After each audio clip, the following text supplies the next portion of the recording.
Hi.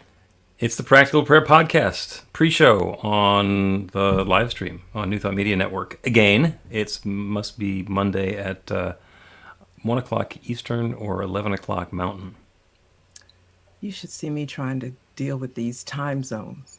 You know, Well, the hard part for me is that the headquarters office of the International New Thought Alliance and the home office of the executive director for the affiliated New Thought Network are both in Arizona, which hmm doesn't change times. So suddenly, instead of there being 4 time zones, there's a fifth one because there's Arizona time now. so that's a whole different one. Well, they switch back and forth from our perspective between mountain time, mountain standard time, and Pacific daylight time. But when everybody else goes to daylight time, they don't. Okay, so you, as long as you understand that. Well, it took a few years. Okay. Well, if I ever have to deal with that, or you want me to be a part of that Zoom, whatever, just tell me what time to get on. I will tell you what time Eastern to get on, That's it. because Eastern time zone does act like we own the world. Well, see that I'll leave that alone. But that's right. That's true. That's right. I That's have true. a I have a Zoom with somebody I mentioned. I think I mentioned somebody wanted me to Zoom, and they're in Mountain Time, I Mm-hmm. think. Anyway, whatever time it was, it's not the time I thought it was. This has happened to me twice. So I have this website I go to, it tells me what time to get on there. Honest to Mm-hmm. goodness, I don't think I ever get it right. So I just get on the Zoom, and when I hear him talk, I just stay on. you, just, you just stay there and wait for an hour. Just no, I'm just in my office, and whatever's going on, that's fine. Whenever they show Because up, that's what you meant. that's whenever they show up, I'm here. I Perfect. can hear you. I'll sit down and we'll talk. There you go.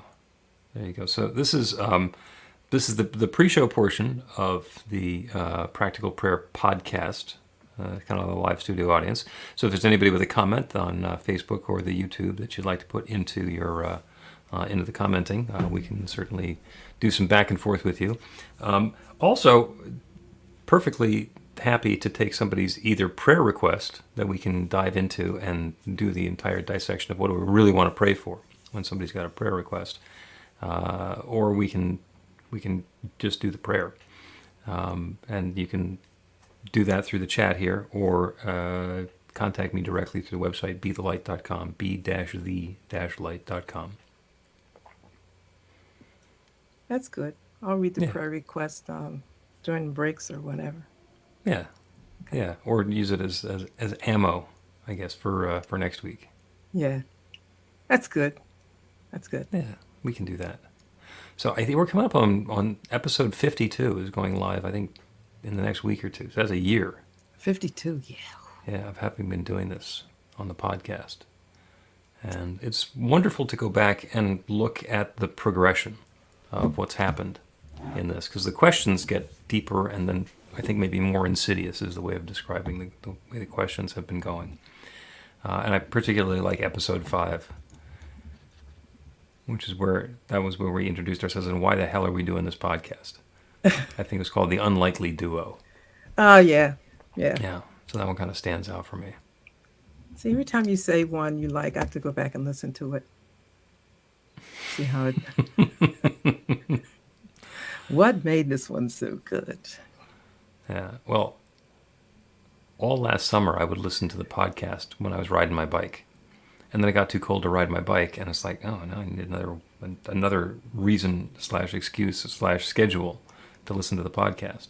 hmm Because indoor exercises, I can watch my screen, which is really bad to do on the bike. Yeah, yeah, Yeah. So I know, you're right. That's a huge problem. Gosh, how are we going to deal with that? Let's take it to the United Nations. You know what you said, going back and looking at progression. This morning, I went back and I have like notebooks all over the place. This is another great thing I'm going to tell you one of these times during the broadcast. But anyway, I went back and one of the notebooks started on 9/11, 2018. It's just about a month after I moved here to the ocean, I call it. And I was reading the things that were on my mind, and I was amazed. I was amazed. I just kept reading as though it were somebody else, but I was like really kind of pleased, you know. I really was. Um, and I can't say that a lot changed. It was were things that I had forgotten, Hmm. and I thought, you knew that. Okay, you're good. Okay, you're all right. Are these Because I'm things that were only questions for you in 2018? Things that were open ended, you didn't have an understanding of, and now you do, or um the beginnings of an understanding, and now it's fleshed itself out. I think it was the beginning of understanding some things. Because I've been reading forever. But really, just then, I started to take notes Hmm. about things and label them in terms of what book I got it from, what author, which one of the spiritual masters said this. And I'm looking at this and I'm thinking, ooh, well, no wonder you think this. And then, but it was the delightful part was, this. Okay, this is not new to you. You didn't forget it. It worked with you, it's walked with you, although I'm not always conscious of it. Hmm. So, I felt really good. It's better than looking at something and saying, oh my God, what did that mean? I don't even know. Oh So, yeah, when you can yeah, scratch your head and go, "Uh oh." yeah. So I really I felt good about it.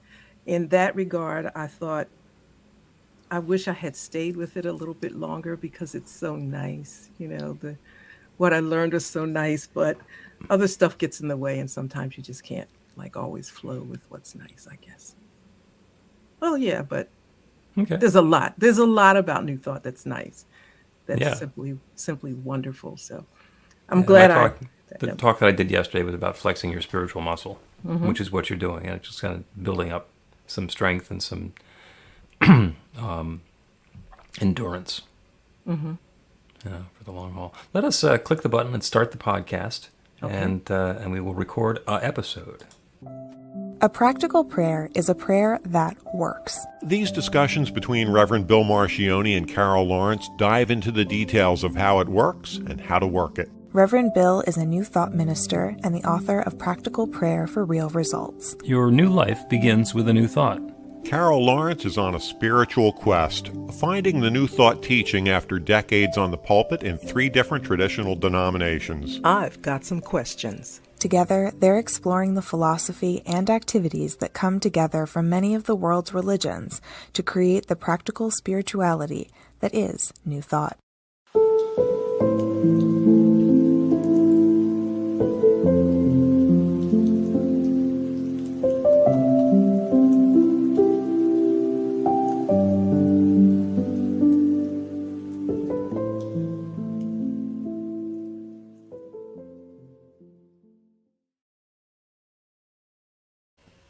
Welcome to the Practical Prayer Podcast. I'm Carol, here with Reverend Dr. Bill Marchiony, and we've got a great You got the conversation. salad bar full of topics that kind of all fit together that you wanted to cover today. Yes, and I was trying to figure out if you make like, what do you start with? What's the first thing? And I'm thinking about work, and I mentioned to you during the pre-broadcast or sometime pre. Uh, I like the term work. I guess I'm used to it, but I think it's such a wonderful. I like it. It feels good to me because it means that I'm moving towards something that I want to accomplish and blah blah blah. So that's what work means to me. However, I think it could get out of hand Mm-hmm. and become extremely stressful, and then you work contrary to what we believe, and you Mm-hmm. work contrary to the flow of things, and then sickness comes in, and so that's when it starts to get really best. It's like clutter, Okay. and I thought, let's talk about that because I think that might be happening to people. Oh yeah. Yeah. Yeah. Work, stress, struggle, and clutter. And to whatever extent those seem like they're synonymous, like they all mean the same thing, that's where we can run into some difficulty. Because doing work, accomplishing something, feels really good to you, but struggling and feeling stressed does not. And if we get ourselves into the situation where we think, oh, I have to go to work, and that feels like a struggle and that's going to make us stressed, then suddenly work becomes something that is detrimental to us, that depletes us. And on the other hand, if what work is our opportunity to bring our best selves to our process or our situation or our activities and create something wonderful, then the work is an accomplishment. And so I completely agree with you. The idea of work in and of itself is not bad. Doing work and going to work can mean two completely different things. Yeah, and you have to be aware of or sensitive to when you cross the line, and for example, and maybe this came up for me because I'm like right in the midst of it. I'm always in the midst of something, but I asked Spirit for opportunities, and not anything specific at this point in this conversation, but I asked for opportunities. And a couple of opportunities came my way, and I thought, great, okay, let me get started. I know what I'm doing. I'll do this. But it was bigger than perhaps I was used to, more components. And I thought, okay, it's not bigger than me. I didn't feel like it was bigger than me, but I knew I had to do some stretching and some working and some learning and, steep curves and all that. And I said, cool, that kind of thing like energizes me. But it got to a point where I was frustrated, stressed, even fearful that am I going to get this in my head in time? Well, there isn't any time lock on it really, that I can't handle. But I just got so, and I thought, then there's no joy in it. And I'm big on this thing flow, and flowing with the current of the spirit. That's what I think, because it's water. It's flowing with the current of the spirit. And I'm thinking, I'm splashing around here. I'm not, I'm not flowing. Yeah. So Going down for the third time. yes, and it's supposed to be at ease. I was thinking, and I was reviewing actually some of the prayers that the words that you use in prayer, and you use the word ease. Let it unfold with ease. And I thought, I'm not feeling any ease right here. I'm not upset. I'm not angry, but the ease is not there. So what am I missing by allowing the stress in to interrupt the ease? Does that make sense? It absolutely makes sense. And I want to start with a little detour into the world of physics and the word work, because we say that we have work to do. And according to physics, we don't have any work to do. In physics, work is moving a mass over a distance, something that weighs something or has some substance to it. It's moving it over a distance. We're not doing that because we're moving ideas around, but they have no mass. And the distance is irrelevant. Maybe the distance between our ears or something. So the actual work that's going on is not work in the classic sense. And the description of going to work in a lot of ways is tied to the ideas of manual labor, of going out and digging a ditch or moving a thing or building a house or whatever. So it is that actual physical activity that is the job that somebody's getting paid for. That is not what we're talking about. That is not what we mean when we're talking about work.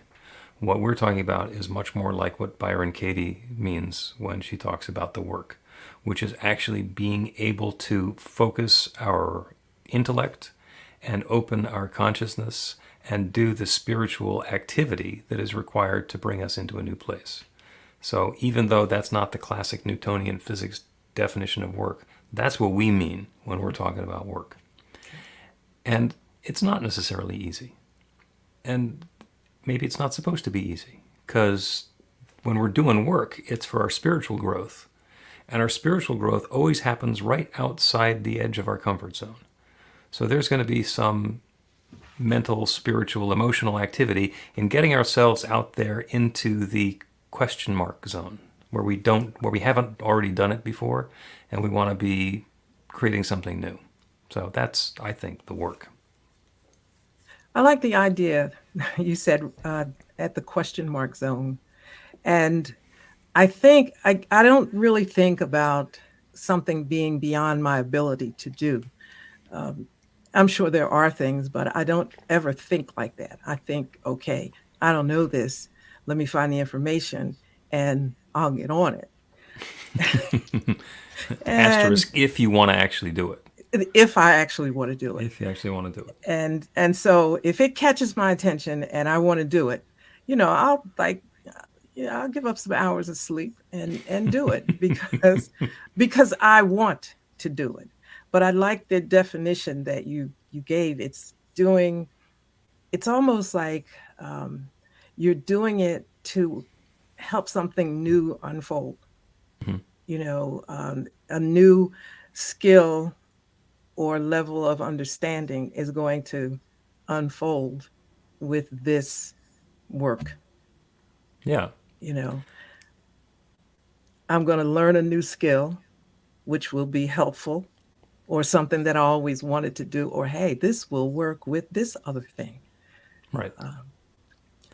But it's some spiritual sweat equity that goes into it.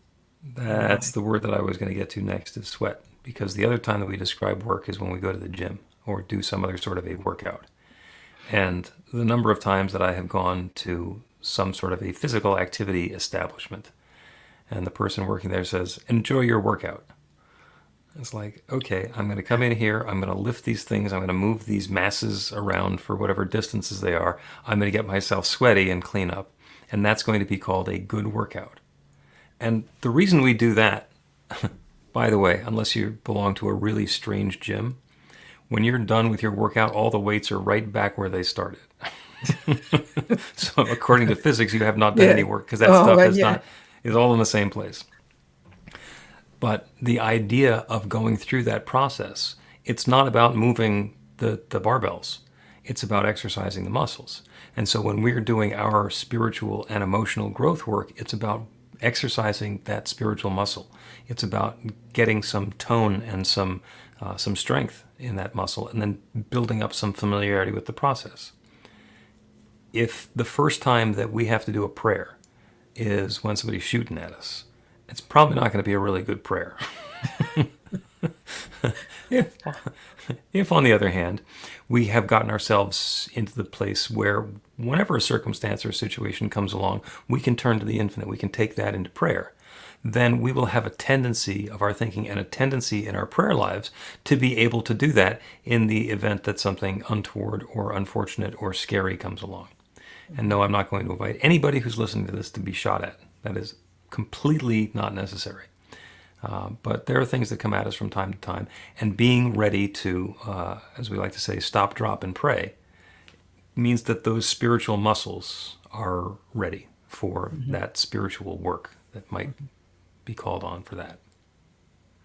Yeah, I like that analogy because with practical prayer, actually, when I first met you, I'm tracking it back to 2020. Mm-hmm. I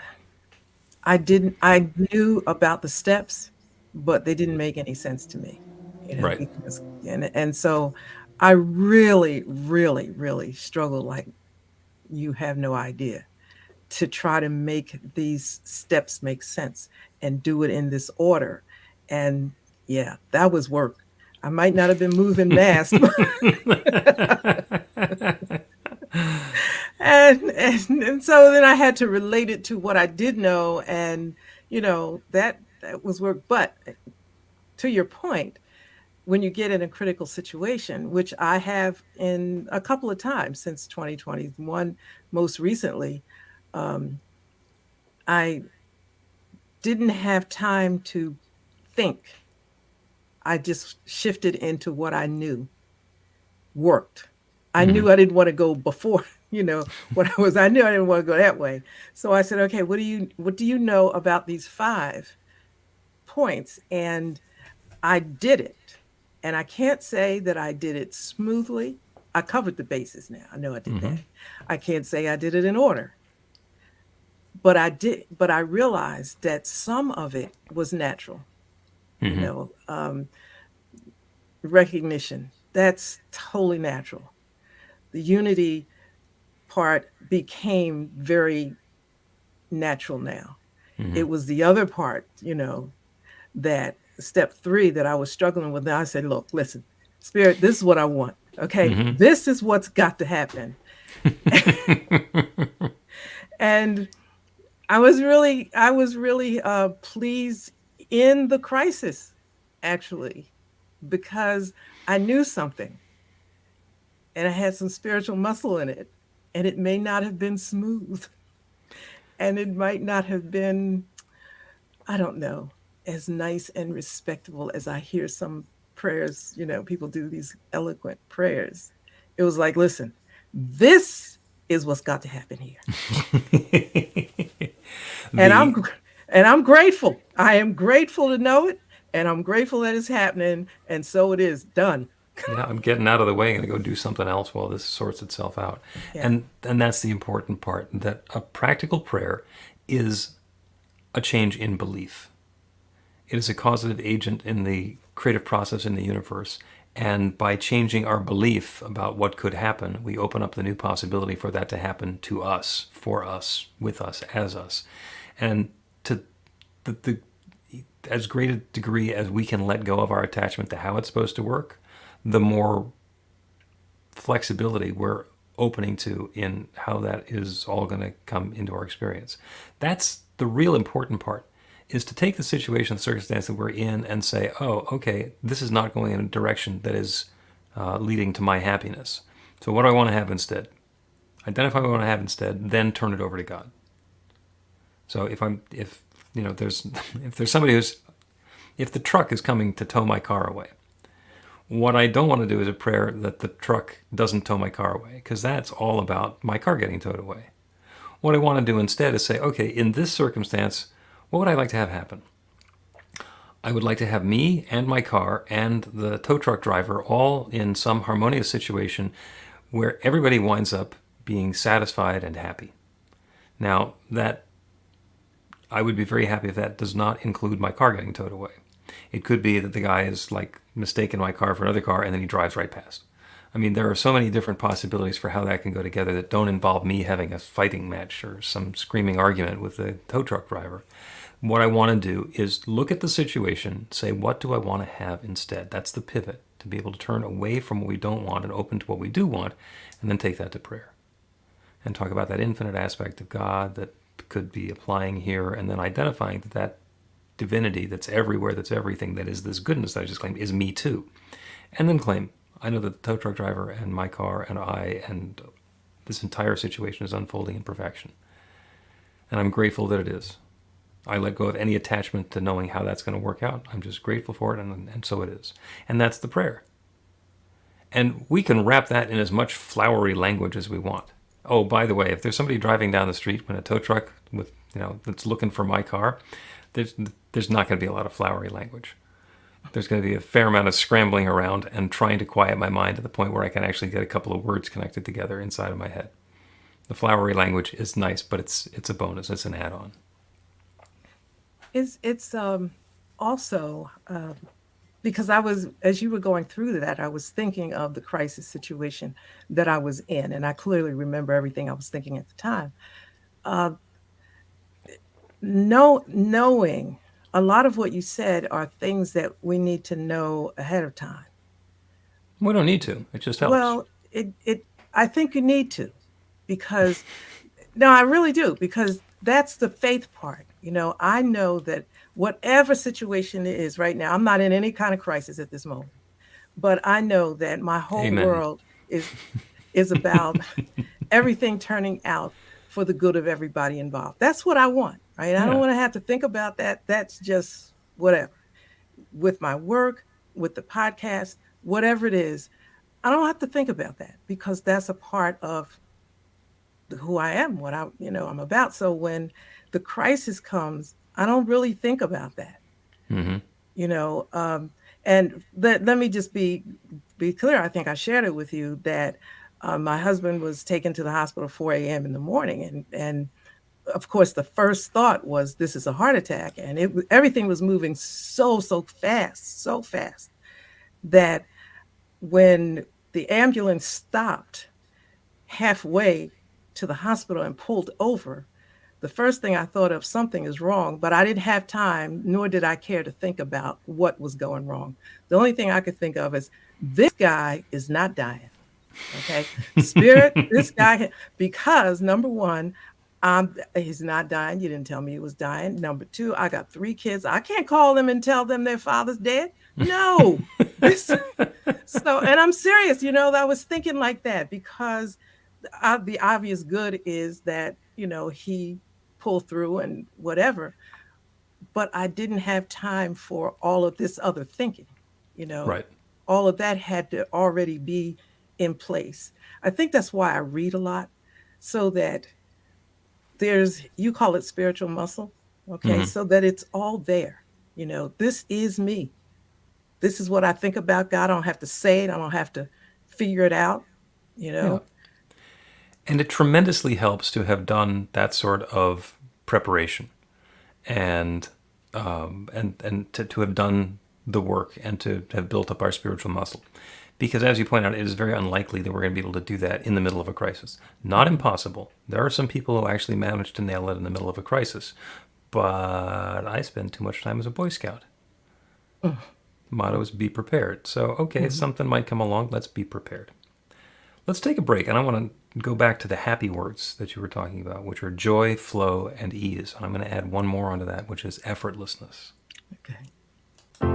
Learn to put practical prayer to work in your life. The steps are simple to learn and let you begin to get real results to create the life of your dreams immediately. Reverend Bill Marchiony's widely acclaimed book, Practical Prayer for Real Results, gives you a clear summary of the New Thought principles behind practical prayer and the series of easy-to-understand steps found in the most effective prayers from religions and spiritual practices all over the world and throughout history. Practical prayer is not a replacement for your religion or practice. It's a technique to make the work you do in consciousness even more effective. The book includes 40 prayers on various topics that you can adapt as needed and use as your own.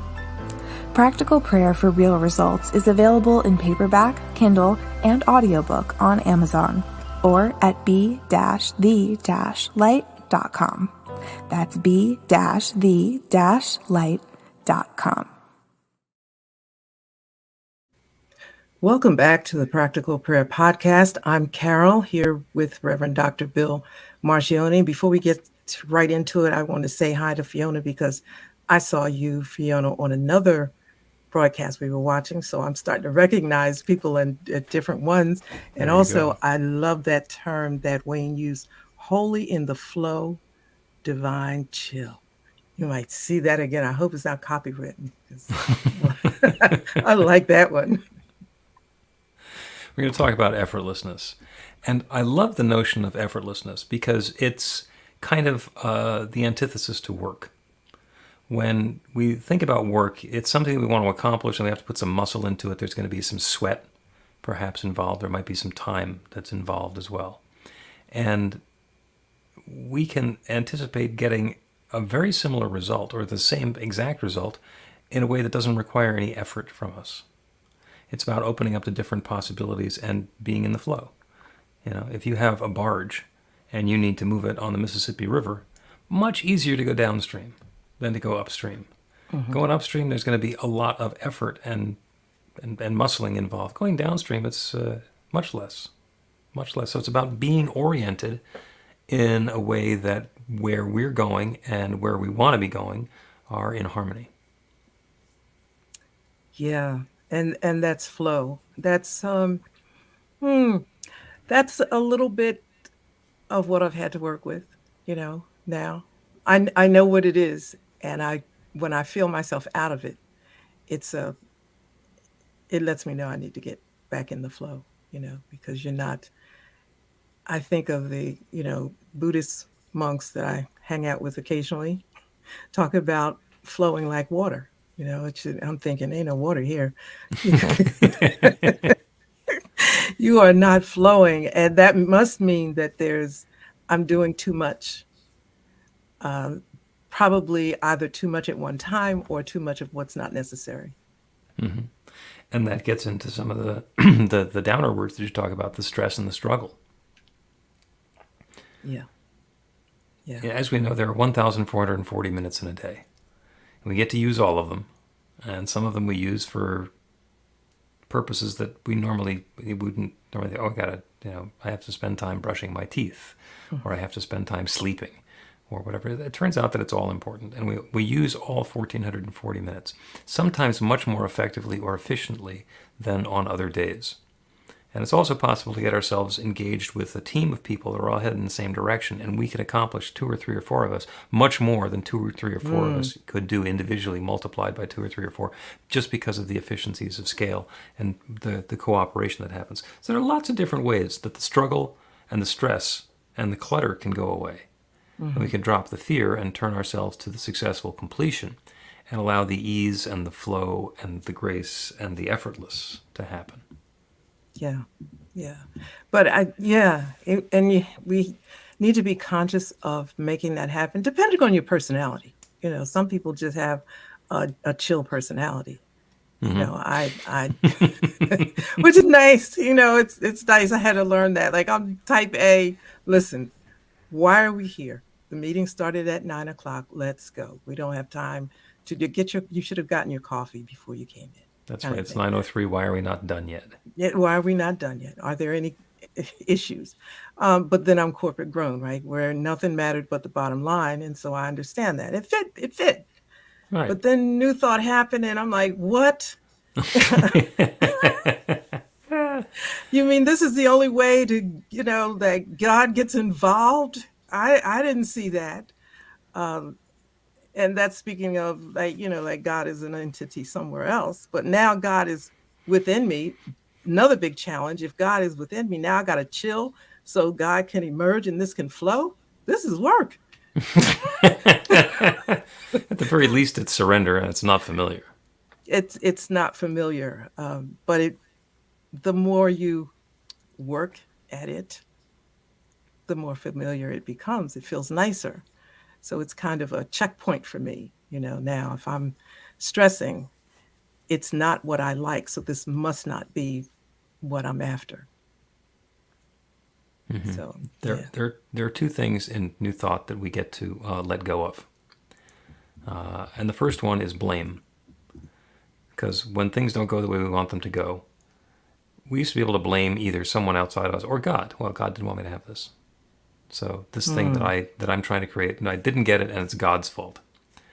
So, and it's a fabulous cop-out. And I'm not saying that it's a cop-out and it's that it's done to a fabulous level. I'm saying that it really is. That's a fabulous cop-out. To be able to take whatever we don't like and pin it on something or someone else means we don't have to take responsibility for it. And the other thing is credit. Because when we're turning this all over to Spirit and knowing that there is one, and the experience I'm having is God creating my life according to my beliefs, then when it's going properly, it's that partnership between me and God. I'm not doing it. I can't take credit for it. And if it's not going the way that I want it to, I can't blame God for it. Mm-hmm. But what that means is that I get to change it. Exactly. It's my belief system. It's my BS. That's the abbreviation. To me, it's much easier. I mean, you can look at it stressful on both sides, because if you can blame God, or, there's got to be something that I'm doing that's causing God to behave in a negative way toward me. That's, you can go down that road, and that is a road. Mm-hmm. Or you look at the other way and say, well, it is me. What am I doing to blocking this flow of things? That's a good one for me. Since it already is, since God always says yes, but I'm not feeling it right now. And it's not God, right? There's only one other, there's only one other entity here, right? This is me. And there's certainly only one I have control over, or influence over. Maybe it's not even control. It's like, okay, Carol, what are you doing? What are you doing here? And you got to answer. I'm big on this thing, like all these questions in the Bible, question demands an answer. You got to wait. You got to answer the question. What are you doing? What's stopping the flow? And you can't Hmm. move forward till you give the answer. It doesn't always Well, it's come not. in right away. It's not that you can't move forward; it's that you don't. Don't, can't. If there's something blocking me, and I say, "Oh, this is what it is," and it turns out that's not what it is, I'm still not going to move forward until I figure out really what it is and get that hidden belief out of the way. Even if there are a half a dozen that I need to clear before I can move forward, doing 5 out of the 6 will be lovely for me personally, but it's not going to change the situation until I get down into the reality of what is it that I believe and what is it that's keeping me from having this good that I'm looking for. But that feels good to me, though, because once the one thing comes up and it's not moving, and then there's something else, to me, that still feels like progress. Mm-hmm. Because once I see it, you can be sure that this is not going to happen again. Well, and as we probably remember from the beginning of the episode, you're okay with work. Yeah. You're okay with moving each of those spiritual bricks one at a time until you get the pile moved, or you get the wall built, or the knocked down, or whatever it is that your project is. I tell you this is like really quick. My father had Alzheimer's, and he had just a few hours in the day where he was clear. And it was actually between 11 and 1. And so I would go to the nursing home every day. And I was coming down the hall, and he was talking to a nurse. He said, if you have anything that needs to be done, ask Carol. Give it to her. Don't ask that little one. And this is the part that I wasn't sure. I laughed. I wasn't sure it was really all that complimentary. He said, you give it to Carol. It'll be done. It will get done. She won't have any friends, and there won't be anything left standing, but the job will be done. And I laughed. I'm in the hall laughing, thinking, is this a compliment or not? Right? Nothing will be left standing, but your job will get done. There you go. I Well, that's thought, awkwardly honest. yeah, I thought, okay, Lawrence, you got a bit of work to do here. You don't necessarily want it to be that way. There you But, go. you Let's take know, another break, and when we come back, we're going to do a prayer on effortless flow with things unfolding in joy and ease. yeah. You can put practical prayer to work in your life, and Reverend Bill Marchiony can help. He is offering an online class that teaches you to create your own practical prayer in 5 weekly 1-hour sessions. The final hour brings your practical prayer together, anchored in live original music by a notable New Thought musician. Practical prayer is based on the most effective prayers found in religions and spiritual practices all over the world. Use it to deepen ever more fully into the truth of your spiritual nature. It's the core of a transformational spiritual practice that's simple, even if it's not always easy. Reverend Bill is also available for private spiritual counseling prayer sessions.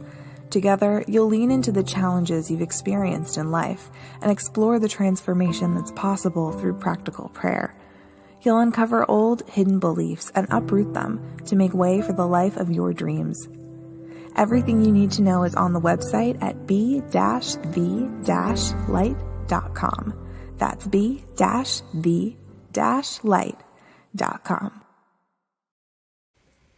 Welcome back to the Practical Prayer Podcast. I'm Carol, here with Reverend Dr. Bill Marchiony, and conversation has been great. We're going to pray.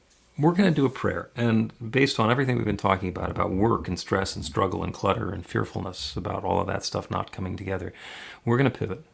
We're going to pivot, and the prayer is going to be for effortless success, joyously flowing with love and ease. I'll say that one more time. This prayer is on effortless success, joyously flowing with love and ease. And that means something different to everybody. So whatever that means to you, whatever circumstance or situation that is in your life that has caused you some stress or struggle or fear or feels like work, whatever that circumstance is, we're going to take that and turn it to know that in that exact circumstance and situation, we are inviting in effortless success, joyously flowing with love and ease. And we do that by knowing that there is one infinite creative power that creates everything. Everything. Everything is God's love, is God's divine presence revealed in its own way. There is only that divine love. And it continues to unfold and reveal and share and evolve itself as everything that exists everywhere.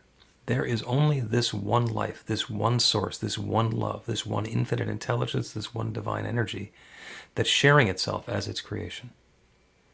And that includes me, a divine and perfect expression of the one. And that includes each person within the sound of my voice. Everyone hearing this prayer is a divine expression of that infinite presence, shared in his or her or its own way. And all of the activities that we're involved in are that divinity revealed and unfolding and combining and rearranging in new and novel ways. But it's all God. It's all that divine presence taking different form. So I know that even though in the past that might have shown up as stress or struggle or clutter or fear or worry or work, it is now unfolding with effortless success, joyously flowing in love and ease. It's for each of us, for each one who's listening, and for everybody who's involved in this activity, this engagement, the clarity of communication, the understanding of specific needs and requirements and agendas, the willingness to adapt and fit into that flow is available for everyone. And the effortlessness with which that fits together is joy unfolding. So I know that effortless success is joyously unfolding and flowing with love and ease for each of us in all of these different areas. That's what I'm calling on now. And the creative law that always says yes is responding to this. It's already saying yes. As we turn our attention away from whatever seemed like struggle or stress or work and pivot towards that desired experience of effortless success, that infinite creative power that creates galaxies is creating this. It's already saying yes, and I'm so grateful for it. I'm grateful for the good. I'm grateful for the success. I'm grateful for the joyous completion. And I'm grateful for the stories that each of us gets to tell about just exactly how spectacular this was. And so with gratitude for this good, already in process, I speak this word and I release it into that creative law that always says yes. And I know that once again, it is saying yes. And so it is. The Practical Prayer Podcast with Reverend Bill Marchiony and Carol Lawrence is a production of BeTheLight.com, be-the-light.com, where you can find more information about practical prayer for real results. Our theme is by Music of Wisdom. You can learn about the spiritual community of New Thought Philadelphia with daily guided meditations, Weekly celebrations of spirit and Reverend Bill's classes in practical spirituality at newthoughtphilly.org.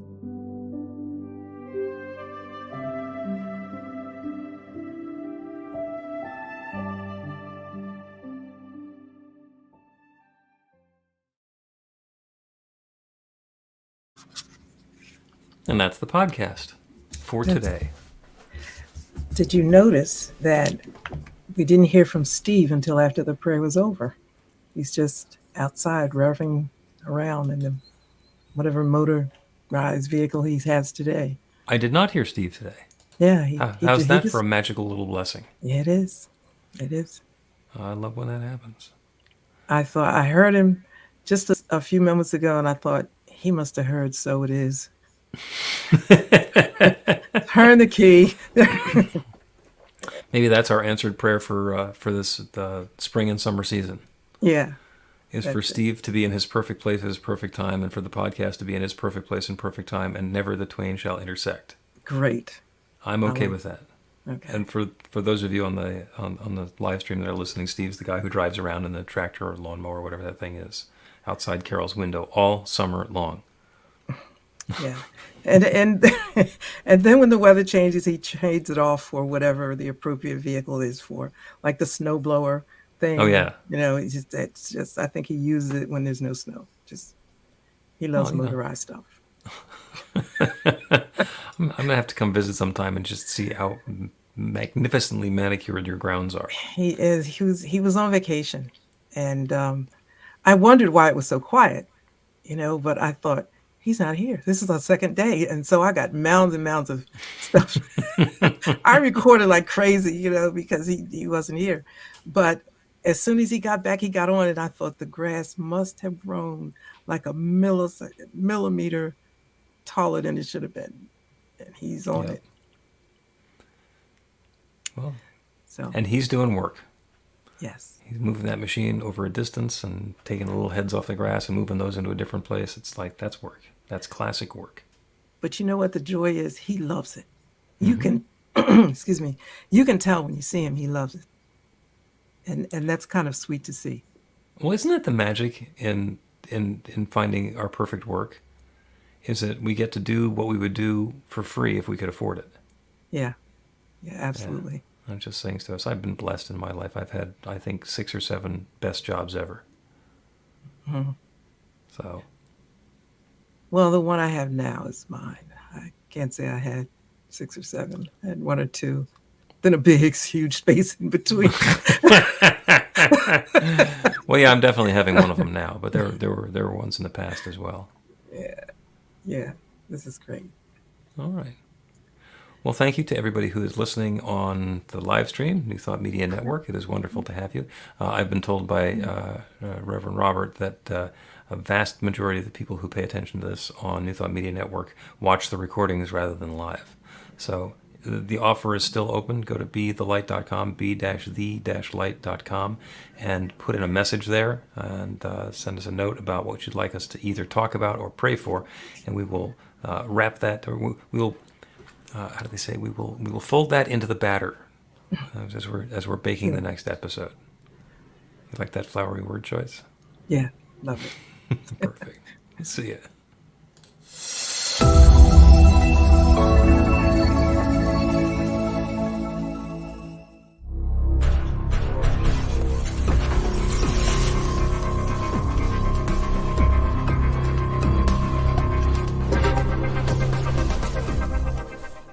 New Thought Media Network. We are a global broadcast network of positive music, media, and entertainment, inspiring humanity's evolution along the journey of enlightenment and creating a world of love, peace, empowerment, and prosperity for all. New Thought Media Network. Positively inspiring.